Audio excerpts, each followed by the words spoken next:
Boa noite. Tem alguém que veio domingo à noite aqui assistir a palestra? Lamento informar, mas o tema é o mesmo e o palestrante também, tá? Eu espero que eu possa ser mais feliz hoje do que domingo passado. Meu nome é Nestor, quem não me conhece, sempre me pergunta que casa que eu sou. Eu vou dizer que eu não sei, porque a gente acaba fazendo um trabalho de divulgação da doutrina através das palestras. Então, normalmente a gente não fica fixo num lugar, né? Tem muitas pessoas que trabalham aqui, trabalham muito e se dedicam dentro de uma comunidade, e cada um faz aquilo que acha que tem condições de fazer. Nem sempre a gente está certo, né? A gente acha que pode fazer alguma coisa, na realidade não dá. Como ela falou, o tema de hoje: obsessão e orgulho. Tem alguém aqui que não é orgulhoso? Você não é orgulhosa? Então vamos ver se você não é orgulhosa com o passar do tempo, tá? No final da palestra, quem sabe eu te pergunto a mesma coisa. Nós aprendemos que o orgulho, ele é o pai de duas vertentes, que é o egoísmo e a vaidade. E quando a gente fala, vai falar sobre obsessão e orgulho, qual a relação que existe entre receber uma obsessão e a pessoa ser orgulhosa? A pessoa orgulhosa, normalmente, ela acha que ela é mais do que ela deveria ser. Ou seja, ela faz uma imagem dela muito melhor do que ela mereceria. Então ela tem em sua mente que às vezes ela é melhor que os outros no estudo, que ela é melhor que outras pessoas num determinado comportamento. Então, todas as vezes que nós somos orgulhosos, nós estamos nos comparando com as outras pessoas.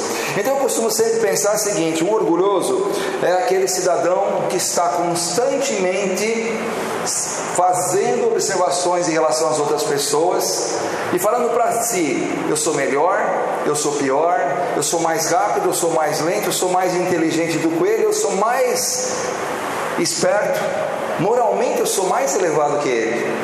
E a vida nos ensina o seguinte: toda vez que a gente se compara com alguém, nós podemos nos encontrar pessoas melhores ou piores do que nós.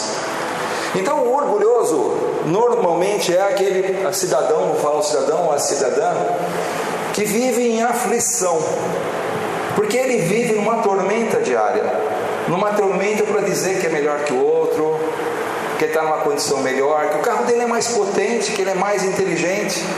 Então raramente nós vemos uma pessoa aflita que não seja orgulhosa. Diferente do humilde, né? Humilde é aquele cidadão que sabe onde está, sabe o que é, sabe seus limites, sabe o quanto precisa das outras pessoas e sabe quanto Deus é importante desde a nossa criação. Então todas as vezes que nós encontrarmos uma pessoa ansiosa, podem ter certeza que o orgulho está por trás, porque ela está aflita. Então, o que é melhor? A gente ser ansioso ou ser humilde? Teoricamente é ser humilde, mas vou dizer para vocês que ser egoísta, vaidoso e orgulhoso é mais fácil do que ser humilde. Por quê? Para ser humilde você precisa de uma disciplina moral. Normalmente as pessoas que são humildes são as pessoas moralmente mais elevadas. Então a gente diz que a obsessão ela entra para as pessoas orgulhosas exatamente nos pontos que elas não são desenvolvidas moralmente. Vocês já ouviram falar em Sócrates, né? Sócrates, um grande filósofo, uma pessoa acima do tempo dele, em torno de 1200, 1300 anos antes de Jesus. Uma vez Sócrates entrou num templo, o templo de Delfos, e lá ele encontrou uma pitonisa. Pitonisa era uma sacerdotisa, ou seja, era aquela pessoa que teoricamente conhecia muito mais que os outros, que tinha uma profundidade, uma mediunidade moral muito mais elevada, e ela tinha a capacidade de profetizar. Então as pessoas que chegavam lá, ela falava assim: olha, você é assim, toma cuidado com tal coisa. E Sócrates foi conhecer a pitonisa num templo chamado de Delfos, e lá ele escutou que a pitonisa lhe disse que ele era o sábio dos sábios do seu tempo. Só que Sócrates era muito humilde, então ele falou: eu acho que ela está errada. Eu não sou o sábio dos sábios, tem tanta gente mais inteligente do que eu. E como é que ele iria dizer para Pitonisa que ela estaria errada? Ela era uma sumidade. Então ele sai de lá preocupado e coloca isso na sua vida como querendo dizer: eu preciso descobrir se existe alguém mais sábio do que eu. Passaram-se alguns anos, ele na sua caminhada, ele foi preso. E naquela oportunidade, o que acontecia? Quem fazia a defesa de si mesmo era o próprio réu, ou seja, não tinha advogado. Alguns podem pensar, que bom que não tinha advogado. Outros podem pensar, que pena que não tinha advogado. Depende do lado que a gente está, né? Então Sócrates, na hora de fazer sua defesa, tentar provar sua inocência, ele contou o fato da Pitonisa. Ele mencionou para as pessoas o que ela tinha dito em relação a ele. E aí ele vai contar brevemente a história dele, que ao longo daqueles anos, entre a ida dele com a Pitonisa até o momento que ele foi preso, ele conversou com diversas pessoas renomadas na época. Então ele pega o pintor, que tinha uma expressão, uma capacidade de colocar numa tela as coisas mais simples, as coisas mais bonitas, e ele começa a observar que atrás daquela maestria daquela pessoa, quando ele conversava com aquela pessoa, ele achava que ele era uma coisa que ele não era. Ele era orgulhoso. Aí ele vai atrás de um marceneiro e constata a mesma coisa, com habilidade de mãos fantásticas, convertendo, transformando as peças. Mas na hora que ele conversava com aquela pessoa, ele percebia que aquela pessoa era cheia de orgulho. E aí ele, na sua defesa, ele diz: hoje eu tenho que dizer que a Pitonisa estava certa. Eu sou realmente o sábio dos sábios do meu tempo. E sabe por que eu sou o sábio dos sábios? Porque hoje eu sei que nada sei. Então o verdadeiro humilde é aquele que se coloca na sua verdadeira condição. Mas nós estamos falando de obsessão, né? Como é que se processa essa obsessão? Eu não vou falar aqui da obsessão que é aquele cidadão, que a gente chama mais de possessão, que vem um espírito, domina o corpo dele e ele perde o sentido. Isso é muito raro. Eu vou falar daquela obsessão sutil, aquela obsessão quase imperceptível, que a maioria de nós, quando não tem, não acha que tem, porque o nosso orgulho não nos permite ver.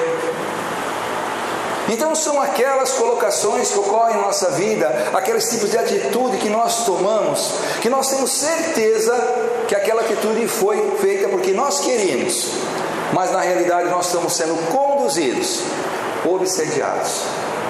Eu vou dar alguns exemplos para vocês, mas antes eu queria contar uma história. Irmã Silfo, que tem um livro Mereça Ser Feliz, que é um livro lindo, ela diz assim: a obsessão, essa patologia espiritual, é um quadro de difícil diagnose, pelas expressões sutis que alcança. Existe uma loucura silenciosa, ou controlada, acometendo muitas criaturas, fortes indicadores da presença de um adversário que torpedeia os campos do pensamento e do sentimento, e são encontrados às vezes de acordo com a sintonia dos encarnados em relação aos espíritos, de ser um insucesso, podendo ter sido um insucesso de outras vidas, um vício do presente, uma busca comum de ideias inferiores, uma sintonia decorrente de más escolhas, um interesse partilhado por ambos. Todo tipo de obsessão que nós estamos tratando aqui, ele só acontece quando existe sintonia entre um espírito desencarnado e um encarnado. Eu gosto muito de uma historinha. Vocês sabem que gato adora sardinha, né? Se você jogar no meio de um monte de gato, você jogar uma lata de sardinha fechada, eles podem brincar, pular, e eles não fazem nada, porque eles não estão sentindo o cheiro. Pega essa mesma lata de sardinha e fura, e joga novamente no meio desses gatos. Eles se matam para poder comer aquilo. Quando nós temos alguma deficiência moral, e nós somos aquela lata de sardinha, nós temos um furo na nossa espiritualidade.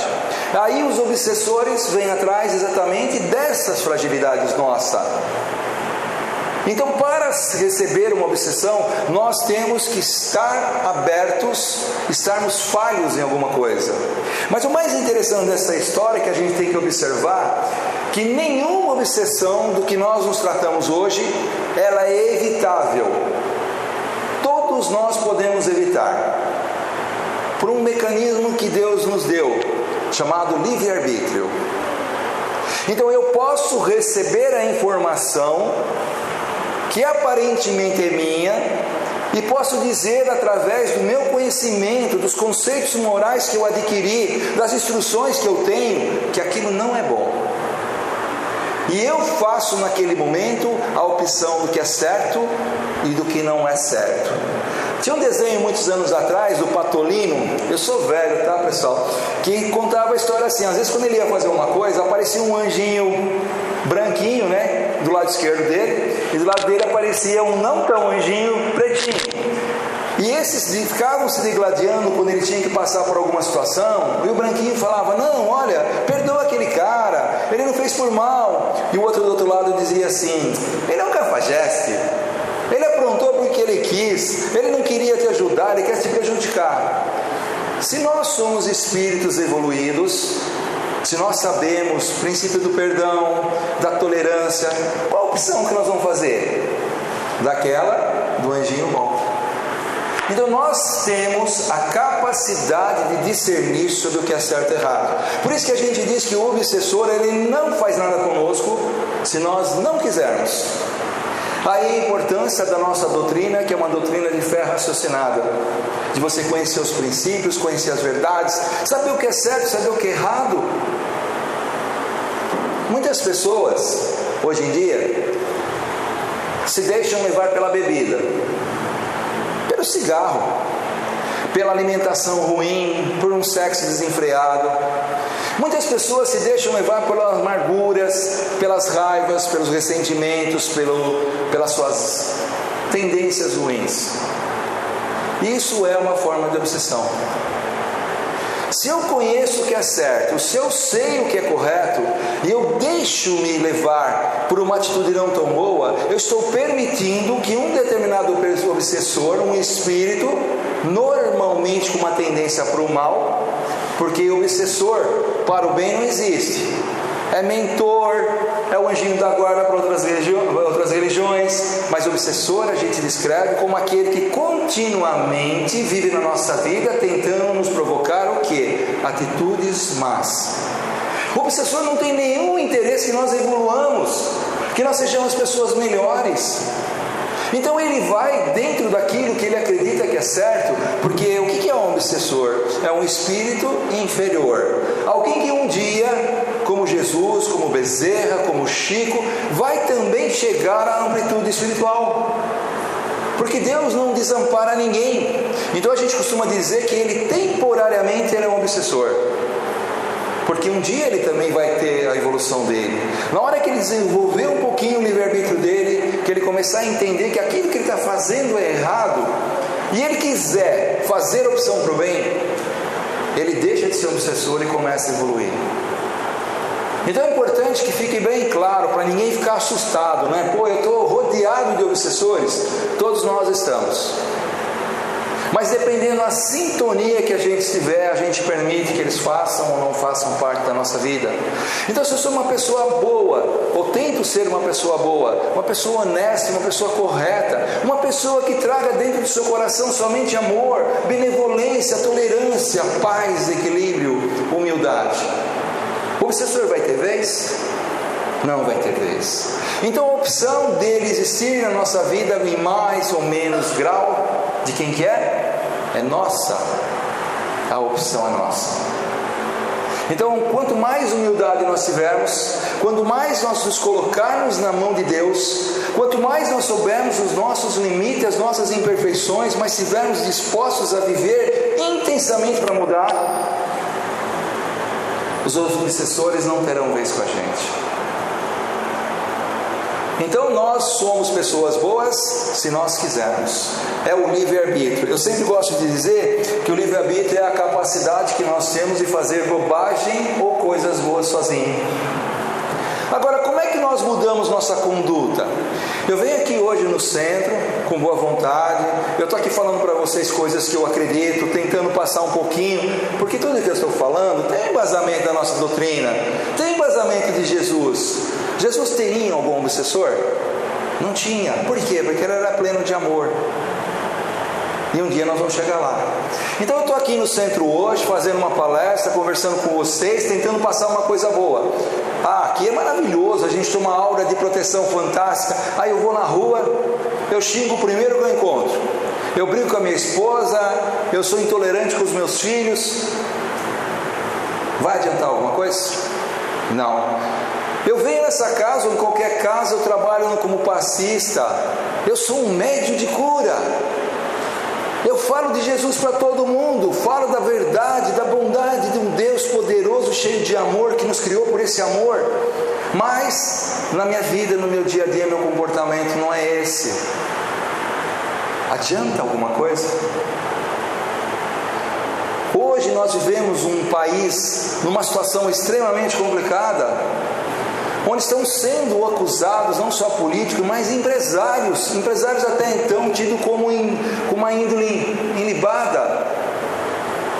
E eles, quando vão aos momentos políticos, nós vimos isso no domingo, eles falam de Deus, eles falam de Jesus, eles falam do amor aos filhos, aos netos. Muitos deles vão em centros espíritas, muitos deles são católicos, evangélicos. E eu não estou aqui julgando, tá? Eu não tenho essa capacidade e nem quero. Eles falam de tudo isso, mas são incriminados por dezenas de atitudes ruins, desonestas. Adianta eu chegar para 100 milhões de brasileiros e dizer que Deus é bom, se eu não acredito isso na minha vida, se eu não levo isso para o meu dia a dia? Adianta eu falar que Jesus é o caminho, a verdade e a vida, se eu não sigo Ele? Adianta alguma coisa?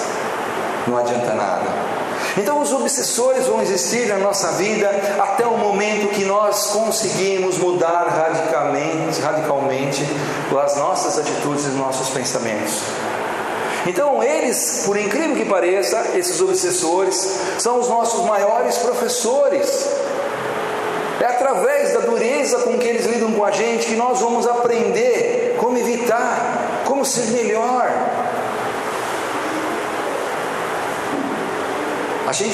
Vocês conhecem o diamante? O diamante ele nasce como uma pedra bruta e através de atrito de milhares e milhares de anos que ele acaba se tornando diamante. Assim como nós vamos nos tornando pedras mais puras na medida que nós vamos passando pelas dificuldades, pelas provações. Não existe ninguém que seja humilde e verdadeiramente que não tenha passado por provas, por dificuldades. Não existe. Então o processo de obsessão, ele só vai existir em nossa vida na medida que nós permitimos. Ficou claro isso? Não é? Ou seja, nós que damos ou não damos a liberdade disso. Por quê? Deus é justo. Então se Deus é justo, nós acreditamos que tudo que nós passamos, nós somos merecedores. Eu estava vendo uma frase de um budista que dizia assim: o grande privilégio de sermos filhos de Deus é que não existe privilégios. Ele trata todo mundo da mesma forma, com o mesmo preceito de amor. Então se nós temos coisas boas na nossa vida, nós somos merecedores. Mas se a gente tem coisa ruim e nós somos verdadeiramente humildes, nós não vamos entender que aquilo é fruto das nossas atitudes. Lei da ação e lei da reação. É isso que acontece. É isso que nós temos que ter certeza, tá? Então não adianta a gente orar incessantemente a Deus, louvar a Deus, vir aqui fazer palestra, se nós não fizermos uma reforma íntima. Todos os dias nós tentarmos ser melhor. Kardec nos dizia que o verdadeiro espírita não é aquele cidadão perfeito, o espírito perfeito, mas é aquele espírito que todos os dias luta para ser um pouquinho melhor, para vencer suas dificuldades, suas inseguranças, seus medos, seus receios, seus ressentimentos. É aquele que sabe que está sendo conduzido pelas mãos de Deus.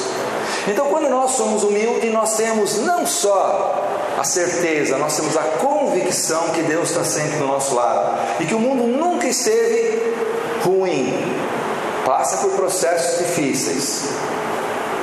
Uma vez Francisco de Assis, o pequenino de Assis, que começou a vida dele como sendo um reformador da igreja material, porque ele achava inicialmente que ele tinha que reformar a igreja física, até que um dia ele ouviu a voz de Jesus, que lhe disse claramente: vai cuidar das minhas ovelhas, cuida dos meus pequeninos. A reforma que eu quero para você não é a reforma física, Francisco, eu quero a reforma espiritual. E aí, dentro do processo dele, ele se transforma sendo aquela pessoa maravilhosa. E ele tinha uma convicção, um amor tão grande por Deus, que ele fazia tudo sem medo nessa entrega desse seu projeto.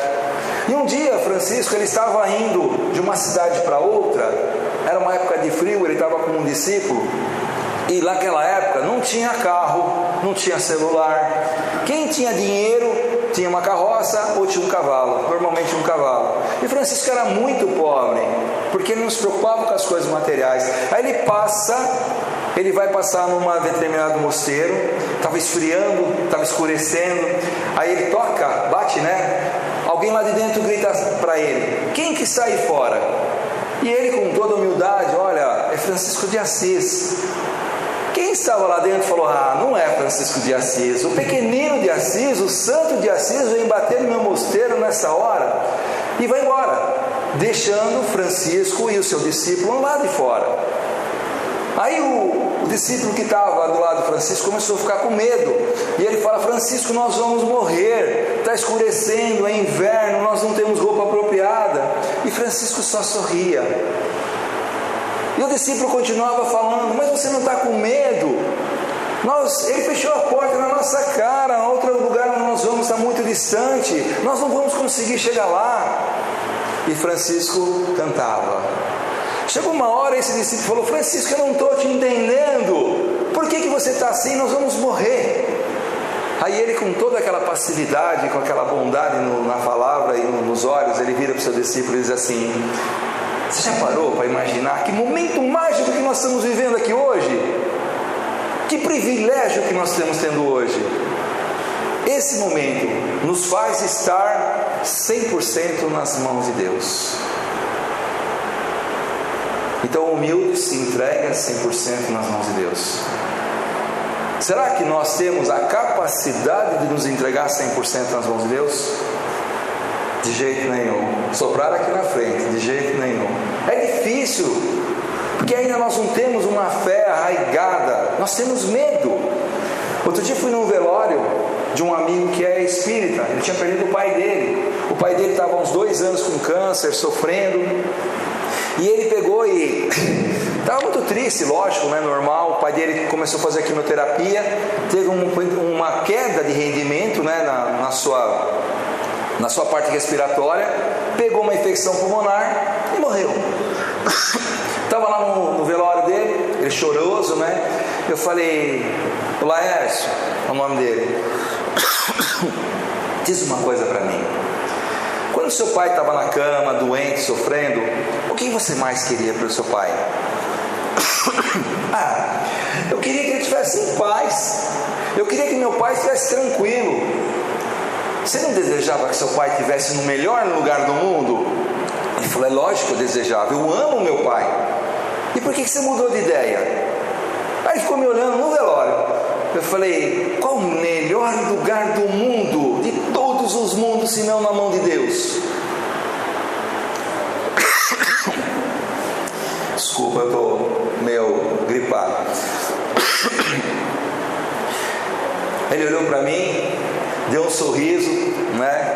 Gritou para a mulher dele, que estava no outro lado do velório, e falou: meu bem, o meu pai está no melhor lugar do mundo. A mulher falou: meu marido ficou doido, né? Porque no meio do velório gritando, ela até veio até nós, comentei com ela o que eu tinha falado. Ela falou: meu sogro está no melhor lugar do mundo. Nós nos abraçamos, fizemos uma oração de agradecimento a Deus, porque aquela pessoa estava no melhor lugar do mundo. Então o humilde tem essa certeza, ele tem a certeza que tudo está no comando através de Deus. E nós ainda, na nossa pequeneza, não conseguimos enxergar essas coisas. É difícil para nós. Outro dia eu vou falar de velório novamente. Fui no velório de uma criança de 4 anos de idade. Com 7 meses ela apresentou problema de fígado, teve que operar. Com 2 anos mais ou menos ela teve o câncer, começou a fazer quimioterapia, com 4 anos ela não resistiu. Eu gosto muito dos avós dela, que a gente tem contato, né? E durante o tempo que ela estava sofrendo, o avô dela chegava para mim e falava: eu dou tudo que eu puder para ficar no lugar dela. Tudo. Te confesso que eu me segurei para dar a resposta que eu achava que era certa. Não era o momento.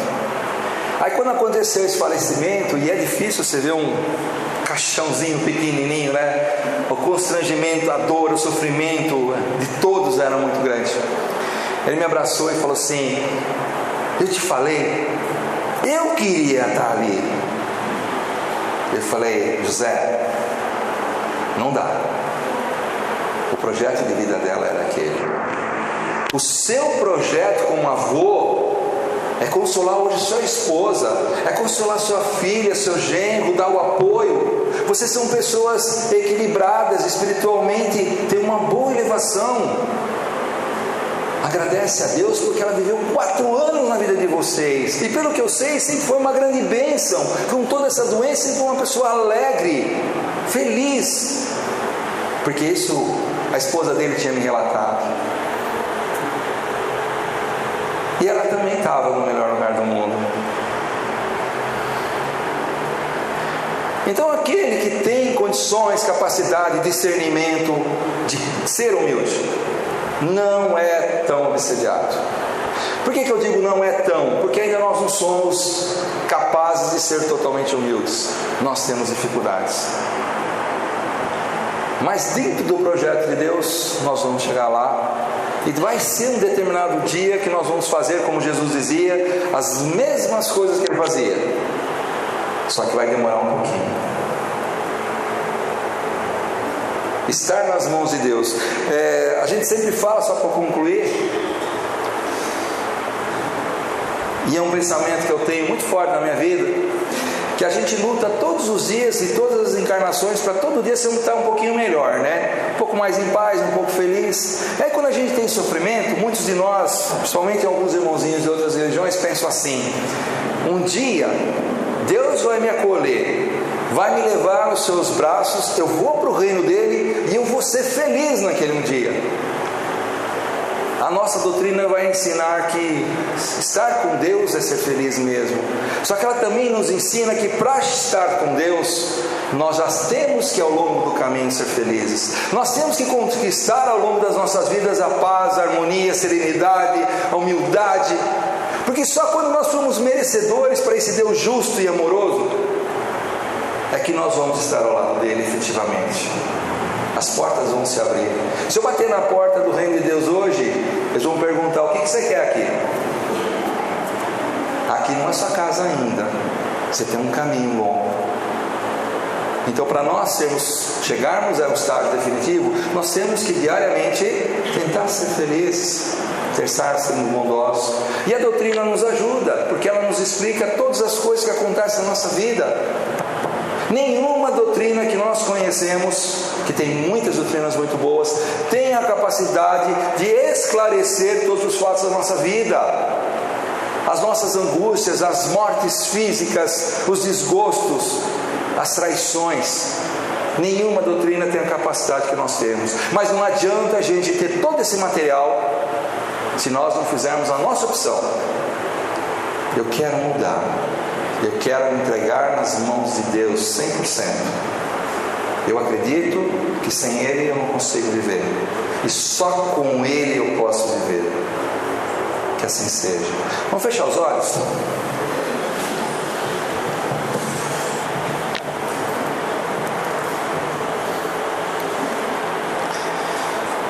Obrigado, meu Deus, por nós estarmos aqui hoje. Obrigado pelas nossas famílias, pelos nossos trabalhos, pelos nossos amigos, por essa casa que nos acolhe, os mentores que dela participam incessantemente para nos ajudar. Obrigado pelos nossos mentores, seres tão especiais que com tanta paciência e humildade tentam nos ajudar diariamente. Obrigado, Pai, por ser totalmente justo, por nos dar somente aquilo que a gente merece. Obrigado, Maria de Nazaré, pelo seu sim. Obrigado, Jesus. Obrigado, Jesus, por tudo que você fez, pelos ensinamentos que deixou. Obrigado por ter nos mostrado que não existe prova maior no mundo do que aquele que dá a vida para os seus amigos. Obrigado. Paz e sabedoria para nós é o que nós temos que desejar. E que o Senhor Jesus continue nos acumulando dessa proteção maravilhosa do seu amor, fazendo com que nós possamos romper barreiras, vencer dificuldades, sermos felizes, estar em paz, estarmos na sua luz, que é a luz do mundo. Que assim seja, graças a Deus.